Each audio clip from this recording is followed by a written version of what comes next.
और वो मरेगा नहीं। निर्बुद्धि है वो। बुद्धिमान होता तो वो ये सब ना करता जो वो कर रहा है। दुर्बुद्धि है वो, इसीलिए अब उसका अहंकार बढ़ेगा।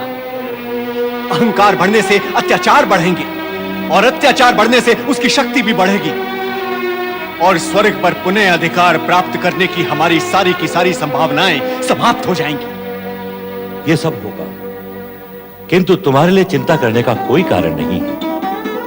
तुमने जो कुछ बताया वो तारकासुर के भावी और संभावित कार्यक्रम के विषय में बताया, किंतु विधि के निश्चित कार्यक्रम के विषय में तुम्हें ज्ञान नहीं है। हाँ परमपिता, वो तो नहीं है। तो फिर शांत हो जाओ। इस समय केवल यही संकेत दे सकता हूं तुम्हें कि कामदहन के पश्चात शक्ति स्वरूपनी पार्वती ने शिव को पति रूप में पाने के लिए कठोर तप करना प्रारंभ कर दिया है। ये तो हमारे पक्ष में शुभ लक्षण है।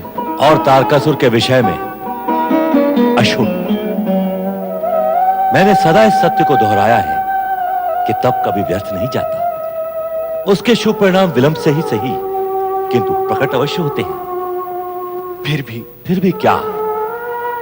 अब भी मन में कोई शंका है? इस प्रसंग पर अनेक बार चर्चा हुई है, किंतु परिणाम कुछ भी नहीं निकला। काम दहन के पश्चात शिव पार्वती विवाह की सारी आशाएं धूमिल हो गई हैं परमपिता। आशान्वित होने के पश्चात भी तुम बार बार निराशा के सागर में डूब जाते हो।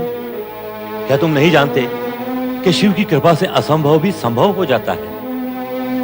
क्या तुमने शिव भक्त ऊष्मा के मृत पुत्र के जीवित होने की कथा नहीं सुनी? शिव की कृपा से जब मृत पुत्र जीवित हो सकता है तो तुम्हारी मनोकामना पूर्ण क्यों नहीं होगी देवराज? ब्रह्मदेव, ये ऊष्मा कौन थी? इसके मृत पुत्र की क्या काय? सुधर्मा नाम का एक ब्राह्मण था, संतानहीन।